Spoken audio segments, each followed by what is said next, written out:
Muito bem, para você que está em casa, em qualquer parte do mundo, você acompanha agora a quarta ou quinta, eu acho que é quinta edição, desculpem o erro aqui, a quinta edição do nosso CISOcast para todo o Brasil, quiçá para o mundo.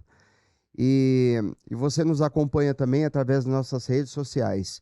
Você pode acessar o CISOcast através do YouTube, nosso canal. Você vai até o buscador, digita @CISOcast, dá um enter lá e já vai aparecer a gente. Também pelas nossas redes sociais. E essa edição, ela também conta com os nossos canais através da bio. Você pode clicar em qualquer um deles, TikTok, Instagram, Facebook e tudo mais, tá? Eu queria passar alguns recados para vocês, principalmente que esse programa conta com patrocínio do Grupo Off Hunter, o qual leva os nossos agradecimentos, bem como para a WIFSecure também, que é a maior empresa, não, uma das maiores empresas para soluções de segurança em todo o mundo, tá? Eu vou pedir a produção que rode o VT do nosso comercial, do primeiro patrocinador, e a gente volta na sequência aqui para fazer a apresentação do nosso convidado. Por favor. Somos resultado de muito trabalho, experiência de mais de 3 décadas de atuação com governança, risco e compliance. Para um mundo cada vez mais conectado, aceleramos o processo de nossos clientes e garantimos a continuidade de seus negócios, porque somos líderes em cibersegurança, segurança da informação e global privacy. Nós do grupo Off Hunter somos referência na entrega de projetos consultivos, tecnologia, quando o assunto é hardware, software, além de sustentação ao negócio através de IMS, Cloud, NOC, SOC e Support Center. Nossos times investigam, monitoram e protegem a marca de nossos clientes, evitando fraudes e danos à reputação. Desenvolvemos programas de educação e conscientização completos a usuários e com múltiplas atividades simultâneas que propiciam resultados surpreendentes. E por fim, nossa metodologia baseada no conceito de Security by Design nos coloca em posição de vanguarda, porque nos permite adotar técnicas avançadas para a adoção das melhores práticas de segurança, end-to-end.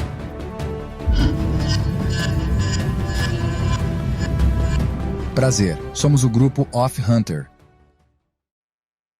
Muito bem, estamos de volta e hoje eu estou bem contente porque está à minha frente aqui uma figura ilustre que vai compartilhar sua experiência conosco, debater alguns temas específicos, principalmente temas relacionados à parte de fraudes, tá? Eu acho que faz todo sentido, porque ele é gerente sênior de segurança e operações de TI, com mais de 20 anos de experiência. Ele já liderou equipes na América Latina, Europa, Estados Unidos, com passagens por empresas como Nagra, Ideal, Wildlife Studios e atualmente na Pluxee, Brasil, antiga Sodexo, para quem não conhece.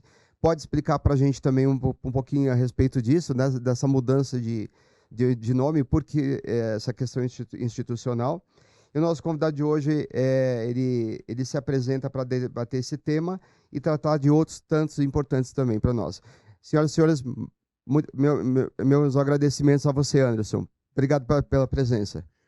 Obrigado, Alan, pelo convite. Muito um prazer obrigado. estar aqui. Um privilégio, ser um dos primeiros participantes da isso aí. quinta edição. É isso aí.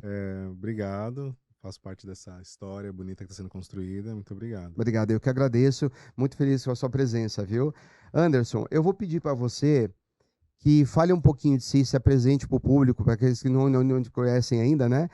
Muita gente acompanha as matérias, reportagens que você participa, os podcasts que você participa, mas o grande público não lhe conhece, né? Então, o propósito desse programa é trazer profissionais que são de alto gabarito, profissionais realmente de expressão no mercado, porque a gente traz as pautas de rua e os profissionais vêm justamente para poder debater conosco e aprofundar sobre os temas, tá? Então, se você puder falar um pouquinho de si, agradeço. Boa, Eu sou o Anderson Torres, mas não sou aquele que está preso Bom explicar, na né? fatídica, o fatídico dia do dia 8 de janeiro. Não sou esse, sou um outro. Inclusive, antes desse evento, o meu nome figurava entre os primeiros da busca. Você buscava Sério? Anderson Torres, eu aparecia. Esse cara eclipsou completamente a minha chance de ficar famoso, de ir pro Eclipse, de ir pro Wikipedia, porque ele, claro, muito mais famoso que eu. Imagina. Sou pai de 3 filhos, moro no interior de São Paulo. Tenho, como você disse, quase 20 anos de experiência em segurança da informação. Eu estava fazendo as contas esses dias, já tá indo para 20 anos que eu trabalho com segurança já.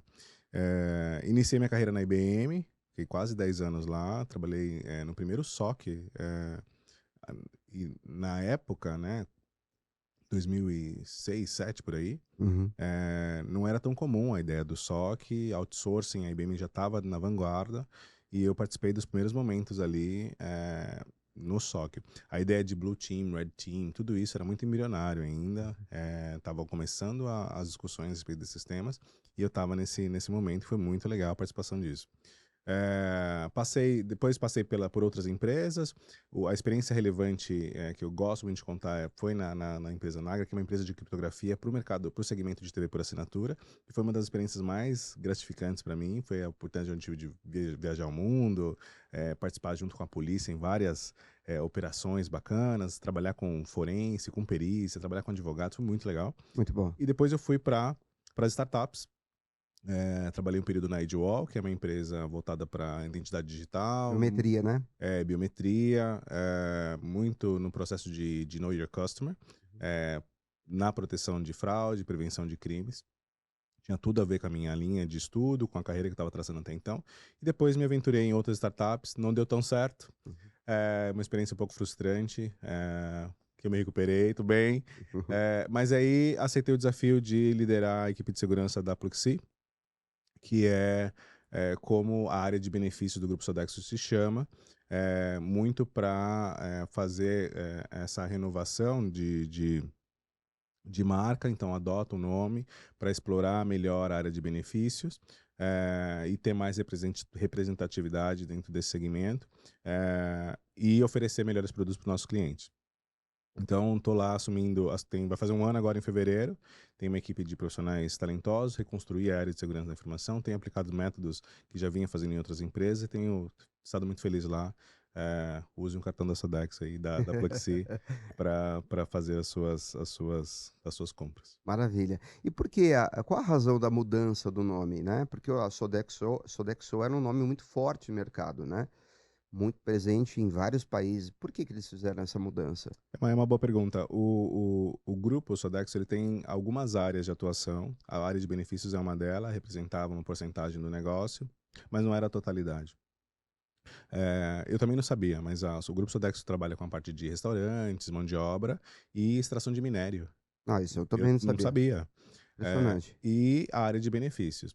E aí, o momento que a área de benefício ela se torna um pouco mais autossuficiente, e um grupo do tamanho, que é o Grupo Sodexo, fica difícil atacar as estratégias de crescimento para cada segmento e a atenção que você precisa dar para cada uma das suas áreas. Então, num grupo com áreas tão diversas, às vezes um negócio vai melhor do que outro, às vezes o outro vai pior do que um outro negócio.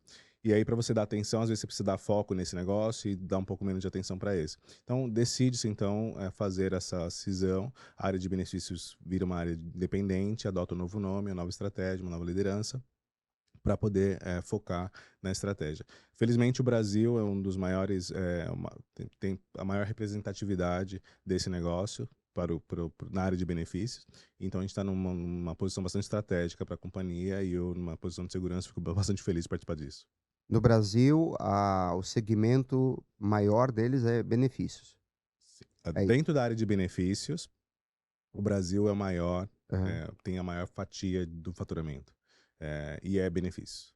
Maravilha. Dentro do grupo, o Sodexo beneficia uma parte do negócio, representa uma porcentagem do negócio do Sodexo, só que não é o maior, mas é, sei lá, 25 ou 30% do negócio. Maravilha. Bom, então eu acho que faz todo sentido essa sua explicação para todas as pessoas que não sabem, né? Assim como eu também não sabia o sentido, a razão, né, dessa mudança.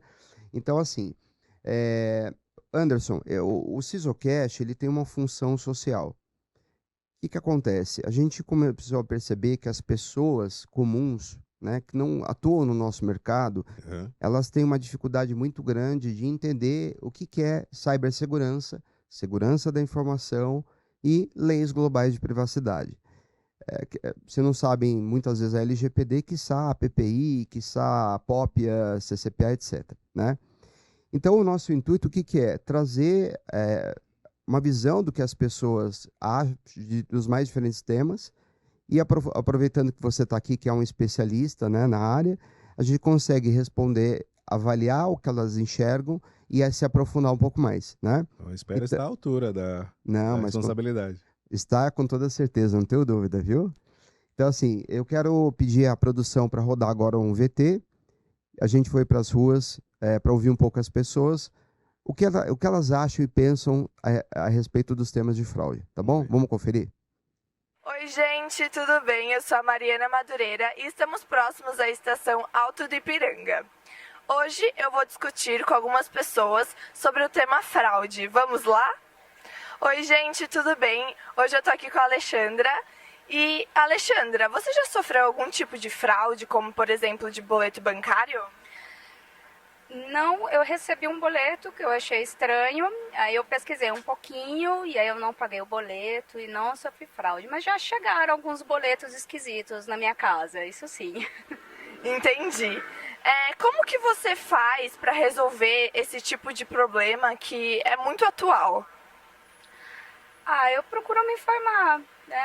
Hoje em dia tá tão fácil o acesso à informação, então às vezes eu acompanho. Quando eu vejo que é um boleto que não está dentro já do meu planejamento de gastos, né, das contas que eu sei que eu necessito pagar, então quando eu recebo um boleto esquisito, aí eu dou uma pesquisada, a origem da cobrança, ver se de fato esse local que está me cobrando se envia boleto mesmo. Então eu procuro acessar a fonte, né, por exemplo, outro dia eu recebi uma suposta dívida de uma multa que eu não paguei, que meu nome iria para o Serasa. Eu falei, não, a multa não vai para o Serasa, né?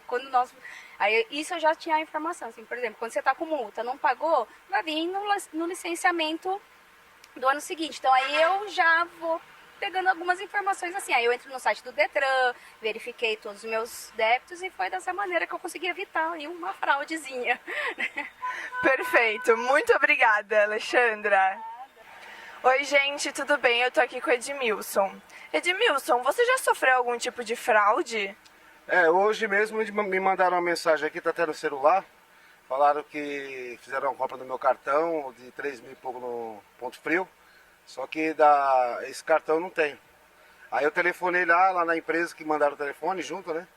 Telefonei e informaram que começaram a pedir número de conta, CPF, essas coisas. E aí eu questionei eles. Eu falei, quantos golpes vocês deram hoje? Aí desligaram o telefone na cara e não deram resposta nenhuma. Eu identifiquei que foi fraude. E o que você vai fazer para correr atrás disso? Eu vou fazer o boletim de ocorrência, né? E vou para investigações junto com a Polícia Civil para ver se eles combatem esse tipo de prática. Isso mesmo, parabéns. Quais precauções que você realiza para combater esse tipo de fraude, que é um assunto tão atual hoje em dia? É só você não dar ouvido e nas instituições de crédito e averiguar se realmente é verídico ou não, para poder ter uma segurança maior, né, em relação a isso. Muito obrigada pela sua participação. Oi, gente, tudo bem? Eu tô aqui hoje com o Galdino. Galdino, você já passou por algum tipo de fraude? Felizmente eu não, mas a minha sócia, recentemente, faz um mês aproximadamente, começaram a contactar ela pelo Instagram, relacionado a investir em criptomoeda. E aí o que ocorreu? Ela foi lá e topou, fez um cadastro, aparentemente tudo certinho, em um site, foi lá, investiu 5.300, E aí começou, aparentemente estava ganhando tudo. Quando ela decidiu sacar, que ela descobriu que era uma fraude e não tinha dinheiro mais nenhum e não conseguiu mais contactar ninguém e era horrível essa situação que ocorreu com ela. Ficou muito chateada, tá até traumatizada relacionada a Porque é uma quantia muito grande, né, pra ela ter perdido, investido, mas espero que dê tudo certo com ela. O que você faz pra evitar esse tipo de problema? Então, eu ainda não sei o que fazer realmente, né? Eu, muitas vezes, quando a proposta é muito atrativa, assim, eu fico totalmente com o pé atrás. E aí, a maioria das vezes, eu não topo nenhuma parada dessa. Só se eu conhecer realmente a pessoa, a empresa, tudo direitinho, aí sim eu topo uma parada como essa. Muito obrigada pela sua participação. Pessoal do SisoCast, agora é com vocês. Muito bem, estamos de volta. O que acontece? Quando a gente vai fazer uma reportagem de campo, a gente a gente usa 3 técnicas específicas. A primeira, onde a gente induz a pessoa a falar de um tema. Nesse primeiro, ela captou boleto e ela falou de boleto. A segunda, onde a gente faz uma pergunta um pouco mais aberta para ver como funciona o cognitivo daquela pessoa, para se direcionar em função da sua própria experiência de vida. Uhum. E a terceira a gente abre amplamente, e tanto é que ele não lembrou de nada e falou da sócia dele, né? Então isso é proposital. E a gente viu que você é especializado em forense digital, né? E você com propriedade, por ter trabalhado numa empresa de biometria, outra de criptografia e 20 anos no mercado, talvez você tenha algum caso que você possa compartilhar conosco, que tenha marcado você de fraude que você tenha investigado e tenha se deparado, né? Se puder falar um pouquinho para a gente sobre isso, eu agradeço. Eu tenho uma série de anedotas e histórias interessantes. Uhum. A maioria das experiências que eu obtive ao longo desses muitos anos trabalhando no ramo, elas são relacionadas a encontrar pessoas na internet. Ou seja, o crime já está posto, ela comete uma fraude ou um roubo de propriedade intelectual, e agora o trabalho do laboratório é não só confirmar que aquela pessoa é a executora daquele crime, mas também encontrar os dados e materializar as evidências para processá-la e, com sorte, mantê-la presa. Uhum. Então, eu consigo lembrar de 2 fraudes. Uma muito interessante, talvez a mais complexa que eu já vi. Eu não cheguei a trabalhar nessa, mas me marcou bastante o fato de quão engenhoso os fraudadores quando têm um objetivo. Então, como é que começa a fraude, as mais engenhosas? Primeiro que a gente teve, no período da pandemia, logo no comecinho da pandemia, em 2020, talvez em 2021, o maior vazamento de dados da história do nosso país, onde todos os nossos dados, 223 milhões de dados pessoais, foram vazados pelo governo. Não pelo governo, né? Mas as bases do governo foram subtraídas pelos atacantes. Então, Detran, Ministério Público, todos esses sistemas foram invadidos e subtraíram os nossos dados. Então, placa de carro, imposto de renda, o seu histórico de multa, seu histórico financeiro atribuído ao seu imposto de renda, seu CPF, telefone, endereço, todos os seus dados estão disponíveis no submundo criminoso. Com isso, o fraudador, então, tem os seus dados. Então, virtualmente, ele sabe quem é você. E ele tem ali, ele pode elencar, pode colocar uma query no banco de dados dele e falar assim, quem são os alvos nessa região aqui que são potenciais de ataque. Ele pode elencar você, eu, falar, cara, esse cara aqui ganha 40 pau, esse cara ganha 50 pau, esse cara ganha 100 pau. Esse cara aqui é um alvo. Como é que eu vou atacar esse cara? Como é que eu vou fraudar ele? Como é que eu vou comprar um negócio, o crédito aprovado aqui? Eu sei que esse cara tem um cartão Black, por exemplo. Uhum. Então, eu posso atacá-lo. Então, como é que eu vou fazer isso? Então, o que os caras fizeram? Eles entram na instituição financeira e fazem a compra online. Só que na compra online tem o Know Your Customer, tem todas as validações de segurança que são proteções colocadas lá para evitar a fraude, para evitar o problema. No entanto, falta, né? Você precisa ter a proximidade com a pessoa. Como é que eu faço para poder pegar a biometria? Para poder pegar o dedo, para poder pegar o rosto, para poder validar a face da pessoa. Então eles vão até a sua casa. O fraudador vai até a sua casa. E como é que eu convenço você a me dar a sua biometria para eu tirar uma foto sua? Então eu vou lá e te dou um presente. Esse caso ficou famoso, inclusive, que o cara foi lá, ele chamava o golpe do boticário. Ele te dá um presente, vai lá na sua casa e fala assim, ó, fulano, tá aqui um presente para você. Fulano mandou, não importa, a empresa de PTO te mandou. Para eu te entregar, você precisa assinar isso aqui e também eu preciso de uma foto sua. Só que já tá logado no sistema, já tá com a biometria, ele vai lá e clique, faz a validação. Que loucura. E aí faz a fraude. Nesse caso, né, nesse que ficou famoso, saiu na internet e tudo, os caras compraram uma Hilux no nome do cara. Pô, pela internet. Compraram uma Hilux e foram embora. Sim. Então, esse é um caso legal, assim, de... Isso é uma coisa, passa batido, porque se o cara já tem a renda e ele já está chegando com todos os dados e com confiança, então é prato cheio, né? Eu tô dando esse exemplo para mostrar o quão engenhoso e quão complexo uma fraude ela pode ser.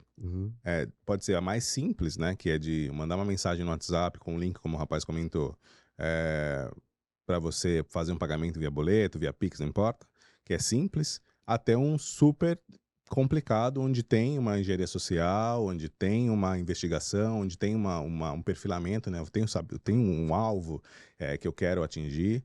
É bem engenhoso, ele varia, tem os fraudadores, né, a indústria dos fraudadores, que é um mercado bastante interessante para quem está interessado nesse tipo de coisa, que beira 6 bilhões de reais ano, é o número de fraudes. Esse número aí varia, né, de 6 e tal, mas é um número gigante. Então, talvez valha a pena. Então, e é super engenhoso, pode ser sim, super simples e pode ser super complexo. Que loucura. Você sabe que eu tô me recordando, eu acho que foi em 2000 e alguma coisa, eu não sei como é que tá hoje, tá? Mas houve uma época que as 3 maiores operadoras de telefonia no Brasil era primeiro a Vivo, depois, salvo me engano, a TIM, e é claro, e depois Clonados. Eu lembro dessa informação, de um trabalho que foi feito no passado, né, pela equipe lá, e eu fiquei assustado, chocado. E muitas empresas, não estou me referindo a essas, tá? Mas muitas empresas não tomam certas atitudes em função da reputação, do impacto. Isso é normal, isso pode ser que aconteça. Mas são casos, e mais casos, não dá nem para listar. São muitos. Né? Eu estava me recordando de um amigo que ele é dono de uma rede de lojas, tem umas 80 lojas, se não me engano, e havia uma pessoa que toda sexta, né, se direcionava lá para comprar seus produtos e começou a fazer amizade com algumas pessoas, fazer amizade com o dinheiro do atendimento, depois com o financeiro. Aí teve um dia que ela solicitou uma compra e falou assim, olha, eu quero X produtos, que deu uma total de 35 mil reais. E ele falou, vou fazer o depósito e depois você me manda, me faz a entrega no meu ponto na minha residência, enfim, no meu local. E ele foi até o banco, fez aquele depósito do envelope vazio, saiu o extrato e mandou para lá. Mas, ou seja, primeiro ele trabalhou a questão engenharia social para depois entrar com isso. Aí, na sequência, ele deu, acho que me parece que 30 minutos ou uma hora, começou a ligar desesperado, pedindo para devolver o dinheiro para ele. Que tinha feito errado, etc.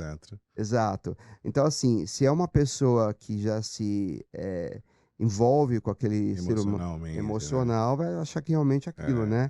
Então, acho que dá muito pano para manga esse assunto. Não, a gente teve um caso, passou até no Fantástico, de uma aposentada. Isso é uma fraude bastante comum, que tinha um conluio com os agentes dos cartórios, que sabiam ali a movimentação das pessoas e tal, as posses que a pessoa tinha e a idade delas e tal. Então tinha um estudo ali do perfil daquelas pessoas. E aí tinha uma quadrilha que atacava aposentados que tinham propriedades. E aí pessoas que eram sozinhas, etc. E aí os fraudadores atacavam essas pessoas, começavam a fazer amizade, alugavam uma casa perto, faziam amizade com essas pessoas. Até um momento que entrava na casa dela, chegava o ponto que dava alimento, chegava ali participar do alimento ali, daquela refeição com a pessoa, dopava ela e ia até o banco para que ela assinasse, falava que ela era avó, que era, sei lá, e assinasse a transferência desses documentos, dessas posses, dessas propriedades para outra pessoa, e aí fraudava os idosos. Então, o tema fraude no Brasil, eu não sei em qual número a gente figura no mundo, mas é um tema bastante preocupante e que está em todas as esferas da nossa economia. É isso aí. É o Zé Carioca fazendo jus ao personagem. Né? E fala para mim, na sua opinião, quais são as principais situações de fraude hoje, as mais comuns, Porque assim, é um tema muito vasto, Uhum. mas pensando na pessoa comum, né? No seu João, na Dona Maria, que você poderia falar como os principais pontos de atenção e casos que você consegue se lembrar aqui para que eles tenham um pouco mais de cuidado, né? O que eu observo é que assim, a gente tem um fator acelerante do uso da tecnologia e do uso dos meios digitais. Então, a pandemia, ela é um fator, é um marco para a nossa sociedade mundial na aceleração do uso da tecnologia. Então, pessoas que talvez demorariam 10 anos para se inteirar de como se usa uma transferência, um Pix, ou como se acessa um site para poder fazer uma compra, durante a pandemia isso acelerou grandemente. Você Uhum. teve um boom, uma explosão do acesso. Isso tanto para nosso próprio benefício. Então, acho que são fatores que são bons, assim. Então, todo mundo vai para casa, todo mundo vai trabalhar home office, etc. Todo mundo passa a consumir o digital muito mais. Então, as tecnologias, elas cresceram, então, em virtude disso, por consequência da pandemia, mas também as vulnerabilidades vieram junto. Então, muitas empresas despreparadas ou não tão conscientes do ponto de vista de segurança da informação vão para o digital sem as proteções, sem contratar uma Alv Hunter, sem contratar um profissional como eu, como tantos dos nossos colegas que assistem o vídeo hoje. Então, e aí vão para a internet e começam a usar. Então, tem vulnerabilidades inerentes que são trazidas nesse contexto. E aí você associa a falta de hábito de quem consome essas tecnologias. E aí você tem uma mistura quase que explosiva de uma pessoa que consome que não tem conhecimento com um sistema que é inerentemente vulnerável. Aí você tem um mix que vai dar ruim, É isso aí. né? Bom, em virtude disso, o cara sabe disso, começa a explorar, começa a fazer o teste, e aí você consegue explorar várias falhas nisso. E a gente acabou falando aqui que tem um contexto do brasileiro, que é esse contexto social. A gente faz amizade no elevador, a gente faz amizade na fila do pão, a gente conversa com as pessoas e rapidamente a gente coloca esse estranho dentro de um contexto de confiança. Brasileira carente, né? O brasileiro faz isso. É. E assim, eu sou vítima disso. Minha mãe levou um golpe quando eu era garoto, seduzida por um ganho ali iminente. E isso aí é velho, tá? E faz parte da característica do brasileiro, que a gente confia muito. Nosso nível de confiança ali do tete a tete, do interpessoal, é bastante elevado. Uhum. Embora a gente seja um dos principais países que leva fraude. É uma dicotomia interessante. Total. E aí você tem, então, todo tipo de fraude associado a esses dois fatores que eu comentei. Então, os mais comuns que eu vejo na minha experiência, no que eu tenho observado, são esses que a gente vê que o cara manda um SMS. Agora, o cara, por exemplo, de posse desses dados, ele faz uma pesquisa na rede social que está aberta e tal, pega a sua foto, coloca no WhatsApp, manda de um número estranho, começa a contar uma conversa. E aí a pessoa aí pede um empréstimo, né? Me transfere, faz um Pix para mim, me transfere, perdi meus contatos, e aí ele conta uma história, usa o emocional ali daquele familiar e faz a fraude. E aí que você vê a importância de você manter o seu ambiente de rede social, Facebook, Instagram, no ambiente privado, não compartilhando fotos de crianças, de filhos. Tomar muito cuidado, porque o pessoal gosta de se expor bastante, né? E aí a pessoa estuda você e automaticamente pratica a fraude, né? Você sabe que, aproveitando o que você está falando e associando também ao que a gente viu relacionado à primeira pessoa que respondeu a pergunta, falando de boleto, eu me lembrei agora de um caso que a gente pegou, esse daí talvez tenha sido mais me marcou, assim. É uma empresa, tanto que eu conto às vezes para muita gente, né? Mas acho que faz sentido falar aqui. A gente está tendo muitos casos de fraudes em boleto. Uhum. Muito. Só que qual é a questão? Chegamos uma empresa com essa mesma demanda, tinha tomado um prejuízo de 150 mil para mais. E aí nós fizemos toda uma avaliação de digital forensics e descobrimos que era vírus de boleto. Sim. Isso acontece no Brasil e na Índia. Uhum. Mas, para nossa surpresa, os trabalhos se estenderam e nós descobrimos 2 focos reais de fraude na companhia. Um pautado sempre com foco no financeiro. Financeiro materiais, financeiro controladoria. deu caso de polícia e tudo mais. Então, assim, há casos e casos, certo? Os que são corporativos, normalmente são mais demandados em função do prejuízo, o volume de prejuízo. As pessoas comuns em função do comportamento delas, né? Da maneira como elas repassam informação, compartilham, né, senhas, dão suas próprias informações, às vezes numa fila de um banco, né? A pessoa está com uma dificuldade, por isso que eu acho que aposentado normalmente costuma ser tão vítima, não é isso? Você me fez lembrar de um outro caso na companhia que eu trabalhava, onde a pessoa recebeu, assim, uma empresa internacional, tem o contexto de pagar invoice, né, que é um documento que não tem absolutamente nenhuma informação, só vem o valor, o nome da empresa, conta bancária é isso. E as empresas fazem essas transferências internacionais por meio de invoice e tal. E a pessoa recebeu um e-mail vindo do CTO com o PDF da invoice. E a menina do financeiro questionou ali, achou estranho, mas tá vindo do CTO, deve ser importante, vou pagar. Pum, fez a transferência. Quando ela foi investigar, quando foi descobrir, transferiu lá, sei lá, $100 mil, $200 mil, não importa o valor, para uma conta na China que não vai recuperar nunca. Então, você tá certo, assim, o mundo corporativo, ele oferece ali oportunidades de fraude, de valores mais substanciais, e também tem furos ali no procedimento que podem ser explorados.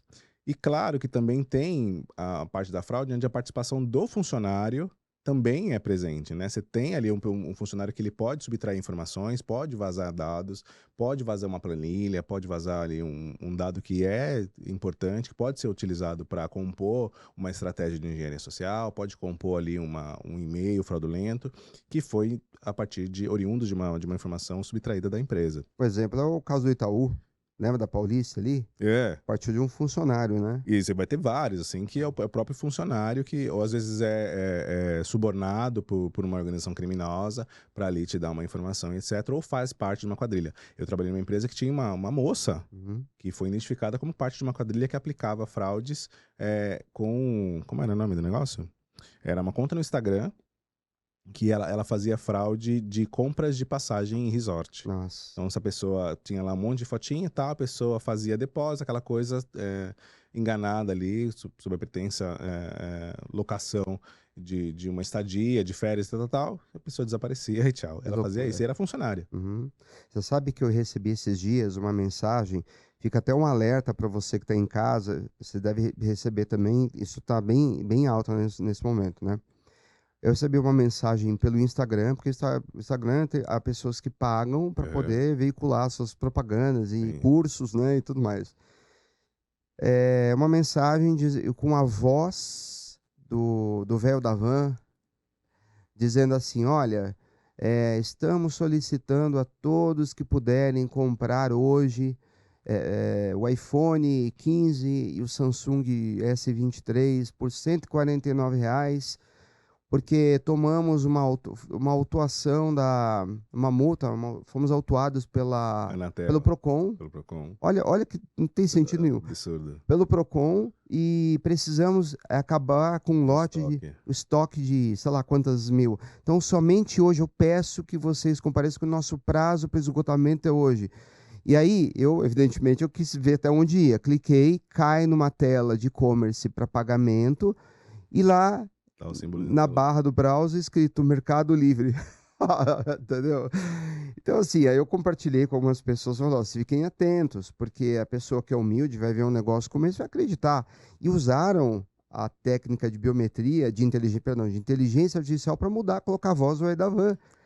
Que loucura, né? E é um bom gancho que você fez agora, porque talvez a próxima geração de fraudes, elas vão se valer da inteligência artificial, com certeza, na produção de identidade sintética, de uso de deepfake, de sintetização de voz, para ficar cada vez mais eficiente. Inclusive, eu entrei num debate, não sei se foi com o Leonel Conte, que é um personagem da Sombra, um personagem muito querido e presente na comunidade de segurança. Constante, aliás, você está convidado para vir para cá também, viu, Leonel?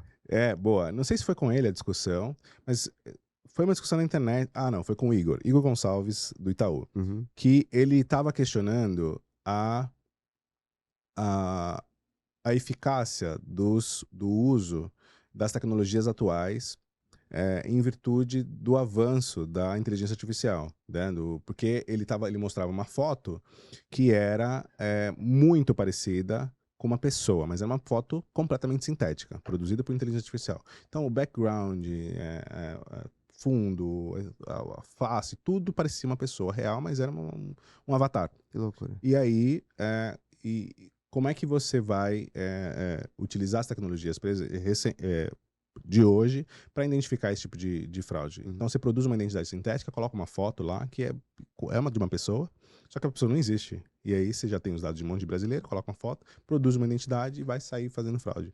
Então, qual que é o tipo de proteção que a gente tem em virtude do advento da tecnologia, da inteligência artificial? Então, acho que a próxima geração de fraudes, são cases muito interessantes de estudo, porque elas vão trazer desafios que ainda não foram pensados. Você colocou muito bem isso. A inteligência artificial é um dos temas que a gente precisa tratar aqui também, né? E a fraude, ela talvez seja o cerne da questão ali, né? Como ponto de atenção, né?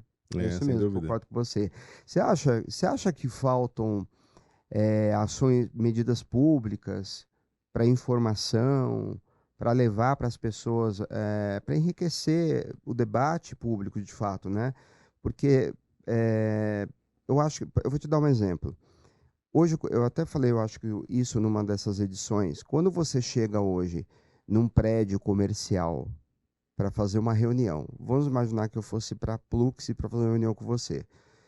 A pessoa, ela pega o meu documento, ela registra meus dados, pega minha foto e bate minha foto. Para onde vai Para essa onde vai? biometria, né? Amanhã você tem uma situação de conflito, de uma situação de fraude qualquer envolvendo seu nome. E aí? Você Ninguém não viu, sabe de ninguém onde sabe. foi. Porque é muito bonito falar em biometria, em falar tudo isso. Em LGPD, né? Que tem uma lei que protege isso aí. Pois é, rapaz. Pois é. Então a gente fica pensando assim, para onde vai isso? Então eu evidentemente que eu não fico debatendo isso com a pessoa da Com recepção. o porteiro lá, né? Mas e aí? Eu acho que às vezes falta um pouco mais de iniciativa, de fiscalização para algumas coisas muito peculiares como essa, por exemplo. E você fica refém da circunstância. Total. Porque você não tem como se negar a tirar foto para poder entrar no prédio. E você não tem nada que lhe garanta que aquele dado vai para aqui ou vai para lá. Exato. Está nas mãos de quem? De quem, como é que Né? vai ser usado e por quanto tempo vai ficar lá. E é Isso. efêmero, não é? Não dá para saber. O que você acha? Você acha que faltam medidas públicas? Você acha que falta uma ação mais efetiva do Estado? Fazendo muito mais campanhas, treinamentos, enfim, para alguns órgãos específicos, montagem de campanhas offline, online. Como é que você vê isso?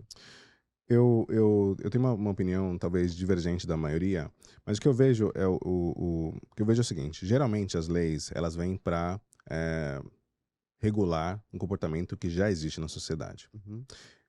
Porém, com o digital, as leis elas precisam ser mais rápidas. E desde o Marco Civil demorou muito para sair. Então saiu o Marco Civil, foi um avanço. Depois veio Lei Carolina Dickmann, depois LGPD, e agora já se discute com bastante força as leis relacionadas à inteligência artificial. Então o Brasil, em particular, tem aprendido a ser mais veloz em regular as leis referentes às tecnologias, os avanços tecnológicos.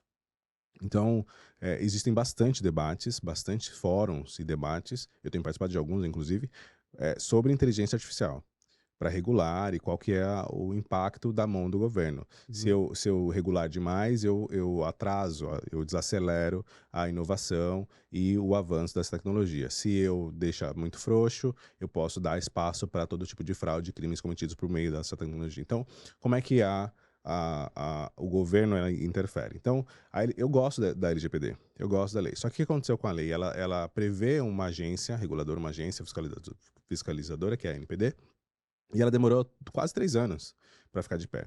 E acho que foi no meio do ano passado que a primeira sanção foi aplicada no valor de R$10 mil de um caso que já tinha acontecido há não sei quanto tempo. E já com uma autarquia. Exato. Então, ela nasce já atrasada. Então, a eficácia da aplicação dessas sanções, ela só vai ser observada à medida que elas sejam veloz. Então, houve a infração, ela precisa ser veloz, e isso a gente não acontece. Então, eu acho que não é um problema com a regulação, com a lei, porque acho que o Brasil tem aprendido a criar regras e criar leis robustas e complexo o suficiente para encarar a maioria dos cenários. O que eu acredito que é uma deficiência é justamente a aplicação das sanções, a monitoração, a auditoria desses lugares, né? Então, identificar uma infração precisa ser célere, precisa ser rápido. Inclusive, eu estou lendo um livro do Drauzio Varela que ele explora muito essa questão do por que o crime organizado é tão eficaz em suas medidas, né? Na proibição do crack dentro dos presídios ou a proibição do bololô. Não sei se você está familiarizado com o termo. O bololô é fazer estourar a moto ou fazer o barulho com a moto, né? Que acontece muito nas periferias. E aí você vê placas do crime organizado falando, olha, se aqui é proibido o bololô. E não tem e não tem bololô. Não tem o barulho da moto, porque o crime organizado ele é rápido na aplicação das suas sanções e das suas punições, não demora. E isso é o que dá eficiência. Ele faz jus ao crime organizado. Então, mas é organizado, né? Então, mas por que vale? Se demorasse 10 anos, por exemplo, falando de pena de morte, por exemplo. Mas deveria ter, eu sei que é um tema complexo, mas só para falar sobre a aplicação da lei, que deve ser rápida. Se a aplicação da lei ela fosse mais célere, a gente teria um impacto psicológico de que aquilo funciona. Então, causa, consequência. Então, no caso da LGPD, eu gosto da lei. Eu acho que o Brasil avançou muito, é rápido, mas as sanções e as punições oriundas dessa lei, elas demoram demais. E você consegue falar, assim, pelo menos de recomendações básicas para as empresas? Eu sei que o tema é abrangente, volto, né? Mas você consegue pensar de cara, imagina, se assumir uma operação, você tem que instituir algumas políticas e algumas regras que são necessárias para o dia a dia. Você consegue passar pelo menos alguma visão que você tem do que é necessário para toda e qualquer companhia, para que algumas se atentem? Eu estou te falando isso porque a gente já interagiu com empresas que não querem treinar seus colaboradores, que dizem que treinamento não faz sentido nenhum, porque eles optam por trancar as coisas, né, e perde a velocidade, a performance, né, a competitividade. Só que, por outro lado, você tem empresas que realmente pensam, e eu já me assustei conversando com um CISO que tinha essa percepção, né? E isso tudo está atrelado, porque, para dar um exemplo... Que era segurança por obscuridade, né? Exatamente. Se tá escondido... Isso você não pode, isso você pode, isso não pode. Só que, de toda forma, podendo ou não podendo, você tem que viabilizar o negócio e tem que dar o espaço até para conhecer quem está embaixo da tua asa, né? Não é simplesmente trancar. Estou falando de índole, estou falando de... né? Então, por exemplo, se você não treinar as pessoas de maneira objetiva para que elas entendam o risco de um phishing, elas podem ser alvo, trampolim para um ataque a uma outra instituição, por exemplo. E até você provar, né, que focinho de porco não é tomada, e aí? Então, tem algumas ações que a gente entende que são interessantes, mas eu gostaria de ouvir você falando, como CISO, com propriedade, né? Imagina que você chegou na empresa e vai dar a sua opinião sobre ações necessárias para impedir fraude. Assim, o que eu tenho falado assim, nessas conversas é que isso tem ficado cada vez mais presente, né, em todas as discussões que eu participo ou vejo as pessoas falando, é que esse papel do CISO ele tem se tornado cada vez mais estratégico, ele tem participado da conversa relacionada ao negócio, do novo produto, do novo feature, e isso tem que estar na mente do executivo, do presidente, quem está na cadeira de decisão. Que o segurança, a gente viu, as pessoas já estão mais presentes nas ruas. Então, segurança ele deixa de ser um seguro de carro, mas ele passa a ser também parte da minha estratégia para convencer as pessoas, assim como é ESG, como é ESG, como é a questão ambiental. Então, tem selos ambientais, por exemplo, que validam como aquele produto foi feito. Foi feito sem sacrificar animais, foi feito utilizando as melhores práticas de qualidade, os melhores métodos científicos foram aplicados sem o sacrifício de animais, etc. E isso faz parte da minha estratégia para convencer o meu usuário que está mais consciente com esses temas climáticos, esses temas do tratamento dos animais, etc. O cliente também está antenado com a questão da segurança, então isso precisa fazer parte da sua estratégia. Então, quando você usa a segurança como parte do seu pitch, você inexoravelmente vai colocar mais recursos, mais investimentos e trazer um profissional qualificado para atender essas demandas e aplicar isso. Então, essa é a primeira, né? Fazer com que a segurança da informação seja parte do seu negócio, faça parte do seu pitch de venda. Do ponto de vista do CISO, quem assume essa cadeira, ele olha para o negócio, ele precisa aprender o negócio, evidentemente. E assim, aprendendo o negócio, aprendendo como aquilo funciona, você vai conseguir entender qual que é a área, qual setor você precisa dar mais atenção e qual está mais vulnerável ou suscetível a um ataque. Olhando de fora para dentro, você fala assim, beleza, esse aqui é o mais importante, esse aqui você vai fazer um BIA, né, um Business Impact Analysis. Então, esse negócio ele é mais importante que esse aqui gera um revenue, né, um faturamento de, sei lá, 50 milhões, 10 milhões, esse aqui dera 100 mil. Então, eu protejo esse primeiro porque o risco e o impacto é muito maior nesse, eu protejo esse mais do que esse. Então, os investimentos são setorizados. Se você tivesse recursos limitados, você protege tudo. Mas como os recursos geralmente eles são limitados, aí você setoriza por impacto, né, por Perfeito. prioridade. É o modelo de cobro, né? Você vai cobrir aquele que está mais sujeito a um ataque e o que o impacto é mais significativo para sua companhia. Aí você, beleza, setorizou. Se você olha de dentro para fora, você começa... É o que eu acho, tá? Minha opinião, evidentemente. Mas Sim. você começa a olhar para como esse produto é formado. Então, o que eu gosto de aplicar dentro das empresas que eu trabalho tá bom, que é o Security by Design, que você, inclusive, né, a gente viu Isso. na propaganda do Dolph Hunter. exatamente, da Dolph Hunter. Security by Design, que ao invés de eu investir dinheiro na correção de algo em produção, que depois que já está feito e demora muito mais, é muito mais caro, é muito melhor eu fazer um approach de shift left, da esquerda para a direita, já no nascimento, na concepção, desde o threat modeling até, evidentemente, o release desse produto. E assim eu consigo eliminar as falhas. Lembra que no começo eu falei que a gente acelera, que por conta da pandemia a gente acelera o desenvolvimento e o lançamento de coisas digitais, só que de forma despreparada, porque a pandemia empurrou todo mundo e todo mundo tinha que fazer coisas muito rápido. Só que aí você pula um monte de fases, um monte de testes, um monte de coisas que você deveria fazer da ponto de vista de segurança. Se você não pula essas fases, você tem um produto mais robusto, que mesmo que você tenha aqui um usuário desatento, talvez não conscientizado, talvez não antenado com as coisas de segurança, mesmo que você tenha um usuário mais suscetível a uma fraude, o seu produto ele é seguro, né? O seu produto ele vai colocar validações, ele vai colocar barreiras, ele vai colocar testes ali para que esse usuário, ainda que desatento, ele passe por essas validações e não seja tão suscetível à fraude. Ou a gente consegue identificar isso de forma mais rápida. Muito bom. Então, eu acho que esses dois pontos, né? Você conseguir setorizar o seu negócio a partir do mais importante, a partir do impacto, né, Do maior impacto. do maior impacto pro menor, e de dentro você trabalhar em estratégias que minimizem o risco a partir do início da produção desse software até o final. Maravilha. É isso aí, uma aula, muito bom. Eu queria saber de você, traçando um paralelo entre o mercado nacional, hoje você que figura como profissional de uma multinacional, qual é a sua percepção em relação ao Europa, Estados Unidos, né, ao mercado externo? Como que você acha que eles enxergam o Brasil hoje? Porque lá, se a gente falar de GDPR, eles são muito mais criteriosos. Isso é um fato, né? Mas quando a gente olha para o Brasil, tem muita empresa também que ainda não consegue entender a importância da adequação LGPD, né? E minimiza a questão. Até tratamos isso na última edição, porque há empresas que minimizam essa questão, entendendo que, olha, se eu sou B2B, eu não preciso me adequar e nem gastar nada. Se eu sou um B2C, eu já tenho que contratar um escritório jurídico.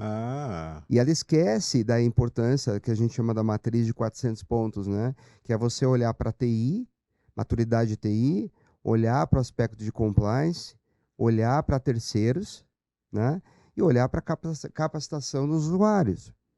Então, como é que você acha que lá fora eles enxergam o nosso mercado? Boa. Inserido eu consigo falar apenas da minha experiência, né? Então, eu não consigo falar como é que todas as empresas se comportam.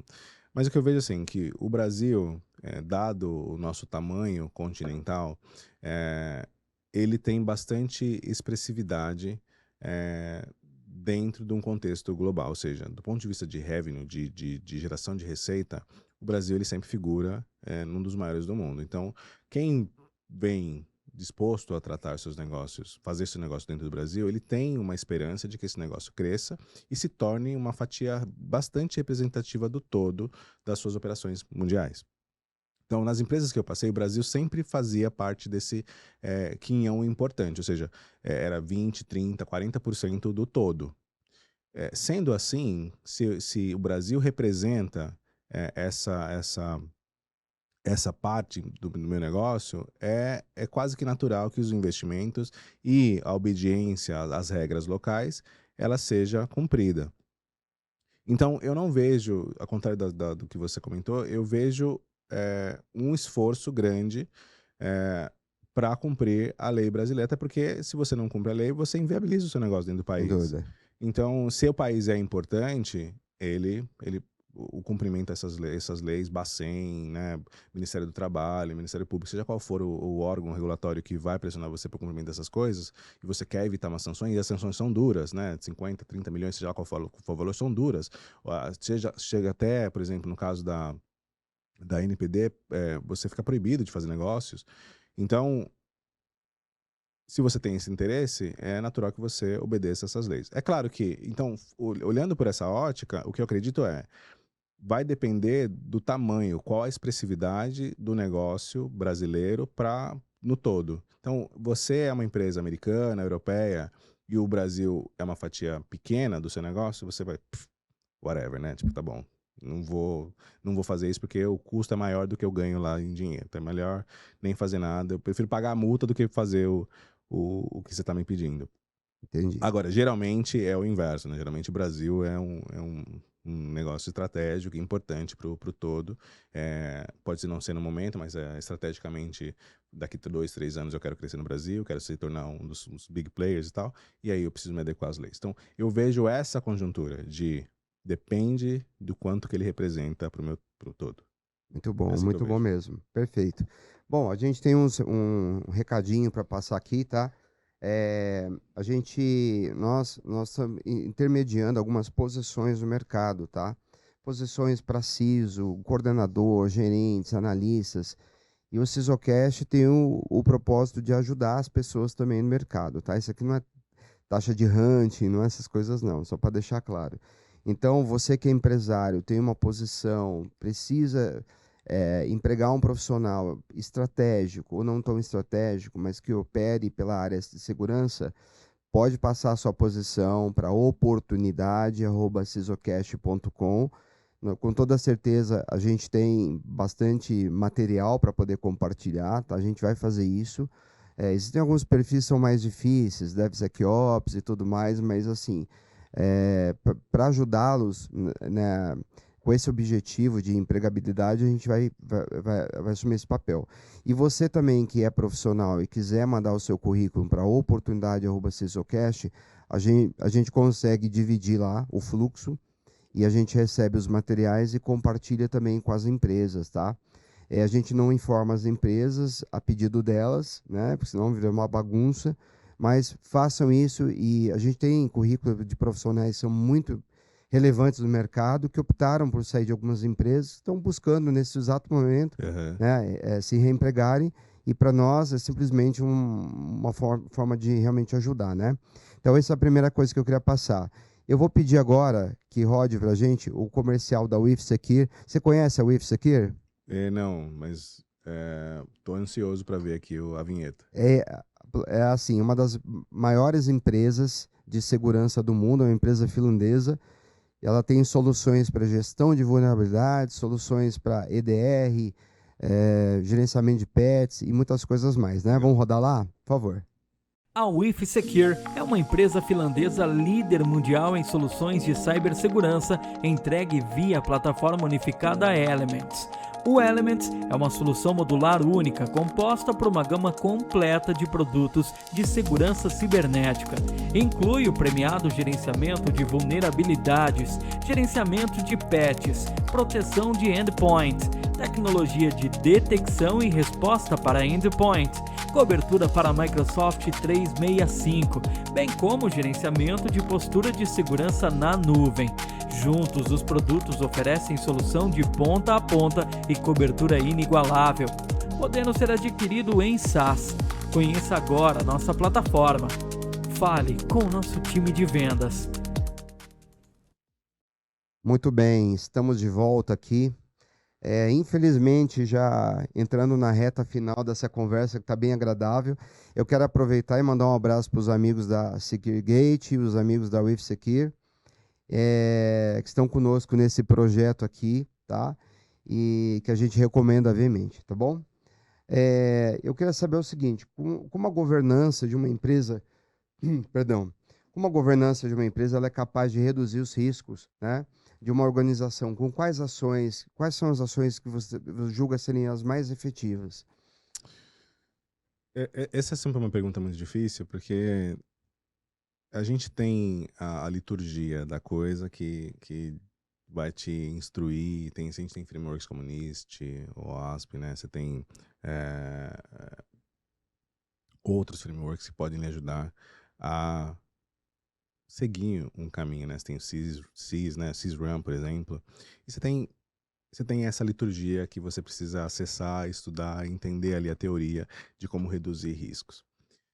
No entanto, o que eu observo é que a capacidade que um CISO, que um executivo de segurança da informação, ele tem de reduzir o risco, ela está diretamente associada ao apetite dessa empresa de fazê-lo. O que eu estou querendo dizer com isso? Que nessa conversa com os executivos, com o presidente, com o board, você vai ter que sentir qual que é o apetite, né? Quanto que eu estou disposto a corrigir as minhas falhas, são inerentes à minha atividade, versus o risco que essas falhas têm para o meu negócio. E o investimento que eu preciso fazer para corrigir. Nem sempre as empresas estão no estágio de que o investimento, por exemplo, em novas soluções, novos features, expansão de mercado, expansão de regiões, etc., eu preciso colocar o meu dinheiro nessa atividade. E nem sempre eu estou disposto a gastar dinheiro em outra coisa. Ou dispõe, né? Ou tem, né? Você tem lá as caixinhas, né? Você vai fazer uma seleção das caixinhas onde você vai gastar o dinheiro. E segurança da informação, ela pode ou não ser mais relevante dependendo do meu apetite. Então, talvez essa é a primeira dica, assim, você tem que fazer essa observação, colocar a mão na água lá e verificar o quão quente, quão salina essa água tá, para você poder fazer as suas ações. E aí você consegue definir a sua estratégia. Eu trabalhei em empresa, por exemplo, que o apetite era enorme, ou seja, inclusive, assim, a disposição que a empresa tinha em ser atacada e o risco materializado ali num eventual ataque era baixo, dado a conjuntura, dado o contexto. Era super distribuída, os produtos eram super fragmentados, era muito voltado para o varejo, né, para o consumer, então eram vários produtinhos assim. Então, tá bom, se atacar, qual que é o meu risco? A menos que eu criptografe todo o disco aqui, eu tenho um monte de produtos, um monte de lá, tá tudo pulverizado aqui, então o risco é baixo. Então, eles investiam muito pouco em segurança da informação, e apesar de ter várias falhas, vários problemas, era focado em automação. Então o dinheiro era focado numa parte que não reduzia significativamente os problemas que eram identificados, mas sim pontos ali de entrada. Então eu gasto meu dinheiro aqui nessa parte, o restante pode deixar. Bom, se a gente falar, por exemplo, eu vou dar um exemplo, né, de aplicativo para celular. Vamos supor que eu tenho um monte de aplicativo para celular. Qual que é o risco se o cara pegar esse aplicativo de celular e ele conseguir tirar a criptografia do aplicativo e conseguir, de repente, comprar moedinha, comprar o dinheirinho dentro daquele aplicativo, certo? Qual que é o risco? O que eu perco de dinheiro? O cara que tem uma vantagem ali, ele consegue, mas eu perco dinheiro? Talvez sim, talvez não. Então, essas questões que estão associadas ao negócio, elas geralmente têm relevância e têm prioridades nas discussões do investimento que você vai debater e lutar ali para aplicar e diminuir efetivamente o seu risco. Então, o que eu estou querendo reforçar é que essa capacidade de redução de risco está muito associada ao seu apetite de negócio, apetite de risco do negócio. Então, tem várias ações que podem ser feitas, a liturgia, o livro, a biblioteca está aí acessível para todas as pessoas, tem várias ações que você pode fazer, mas ela vai estar sempre associada a essa condição do seu gestor, de quem está conduzindo o navio ali. Sim, ela é muito associada ao risco versus a capacidade de investimento e a situação no momento. E mesmo aí, às Uhum. vezes a empresa vai decidir aceitar o risco. Sim. Beleza, eu sei que é um problema Uhum. e talvez seja mais barato lidar com o problema do que corrigi-lo. Ou simplesmente eu não posso fazê-lo agora. Sim. Eu sei que vai dar um problemão, vou contar com a sorte, vou fazer aqui um Pai Nosso, uma Ave Maria, acender uma vela e vou contar com essa coisa para poder seguir adiante e desbravar os terrenos, as florestas que eu preciso fazê-lo. Maravilha. E a última pergunta que eu te faço, hoje eu gostaria que você passasse para a gente 3 referências profissionais para sua vida, assim, não necessariamente para sua vida, mas são profissionais que você tem admiração e que você gostaria de exaltar aqui de alguma forma, né? 3 profissionais que você olha e fala, eu tenho admiração por ele por causa disso e pelo fulano por causa daquilo. Você pode falar um pouquinho? Nossa, me fizeram essa pergunta nos bastidores e eu Uhum. fiquei ali ponderando. A pessoa perguntou, olha, tá tudo bem? Eu falei, tá tudo bem. E aí, agora que você me fez a pergunta, eu tô tentando resgatá-lo. Uhum. É difícil, Uhum. especialmente num programa, né, exposição nacional, e eu falo, vou esquecer alguém, né, vou esquecer alguém, não vou Sim. falar de alguém, e aí posso me colocar numa situação que, pô, não falou de mim? Eu te ajudei tanto e você não falou de mim? Mas eu gostaria de, assim, claro que meus pais, né, minha mãe é um exemplo de dedicação, de trabalho, de força, de moral, e também me ensinou tudo que eu sei. Então, é um profissional, inclusive minha mãe semi-analfabeta, né, sem os recursos que a gente provê hoje, e consigo bastante sucesso dentro da sua área. Minha mãe é uma cozinheira de mão cheia, trabalhou para grandes personalidades do Brasil, inclusive. Legal, bacana. É bem legal mesmo. Convida a gente para ir lá almoçar também, Não, viu? ela é famosa, assim, minha mãe cozinha super bem, tá Que passando por bacana. um período difícil agora, mas ela é bastante competente e alcançou salários invejáveis por conta dessa capacidade, mesmo sem instrução. Uhum. Então, é um exemplo de resiliência, de força. A gente falou o nome dele aqui, que é o Leonel Conte. Uhum. Eu tenho uma coisa curiosa, assim, que no início da carreira, eu conheço o Leonel tem quase 20 anos já, tem bastante tempo. E eu era sênior dentro da IBM e ele estava iniciando na carreira. E ele fez um drop-in, que é essa experiência de teste dentro do departamento que eu trabalhava. E foi lá que eu conheci o Leonel. E ele se tornou uma referência de segurança. E eu olho para ele e falo, poxa, caramba, essa pessoa é um exemplo de dedicação, de objetividade, de traçar objetivos para sua vida e alcançá-los. Então, certamente é uma pessoa que eu gostaria de referenciar aqui, que é uma pessoa que eu admiro bastante. Inclusive, ontem, ele me mandou uma mensagem sobre um incidente que estava rolando, e ele me mandou uma mensagem. Ele é um dos grandes expoentes, uma das pessoas mais generosas que eu conheço dentro da área de segurança da informação. Teve uma empresa gigante que sofreu um ataque de ransomware e tal, eu não lembro qual foi a empresa, e ele foi, todo mundo reclamando, todo mundo falando mal, nossa, não protegeu, o investimento, todo mundo falando a mesmice Sim. do que se fala quando uma empresa tem ataque. O que aconteceu? Cadê a evidência? Me mostra os detalhes para poder me proteger, compartilha aqui, ou então, tá vendo, não investe dinheiro, tá vendo, não faz as coisas que tem que fazer. Uhum. Essa coisa que a gente é tentado a falar quando acontece um evento desse. Uhum. E ele foi na contramão, assim, foi num evento, num comportamento extraordinário que eu achei de uma generosidade incrível, que galera da empresa tal. Se você precisar de ajuda, se você precisar de recursos, tecnologia, sistemas, scripts, seja lá o que for, eu tô aqui para te ajudar. Bacana. Uma generosidade sem tamanho, e tem feito isso como parte da sua característica profissional, e é uma pessoa que eu admiro muito. E por fim, eu gostaria de falar sobre bom, tem tantas pessoas, mas talvez acho que uma que mereça a minha admiração, aqui pensando de bate-pronto, são profissionais talvez que são anônimos para a grande maioria, mas foram gestores que me ajudaram bastante. Um deles chama Alexandre Lázari, nem sei se já se aposentou, mas foi no início da minha carreira, uma pessoa, um mentor muito interessante que, com bastante sabedoria, conseguiu me guiar assim, para chegar onde eu cheguei até hoje. Então, acho que são essas 3 pessoas que gostaria de comentar. Um abraço aí, Leonel, se me escuta. E acho que é isso. Muito bom mesmo. Bom, primeiro agradecê-lo pela aula, tá? Eu acho que a questão de você ter essa humildade de falar das pessoas que você tem admiração ou que eventualmente receberam você em um dado momento da sua carreira, é isso que torna você um profissional diferenciado, né? Obrigado. Eu acho que a gente passa na nossa carreira por vários estágios e eu consigo ter admiração tranquilamente por pessoas que têm muito menos experiência do que eu, como eu tenho mais experiência, tenho muita admiração por pessoas com muito mais experiência que eu. Com certeza. Todo mundo tem alguma coisa a acrescentar, né? Então, assim, eu quero agradecer demais a sua vinda aqui. Obrigadão. Obrigado você. Adorei a conversa. E para você que está em casa, você passa a acompanhar o nosso canal, siga o nosso canal nas redes sociais, tá? Na bio, você vai ter os links para os nossos canais digitais. Quero agradecer demais a sua presença. Obrigado a todos pela participação e por acompanhar essa entrevista. Muito obrigado e até a próxima.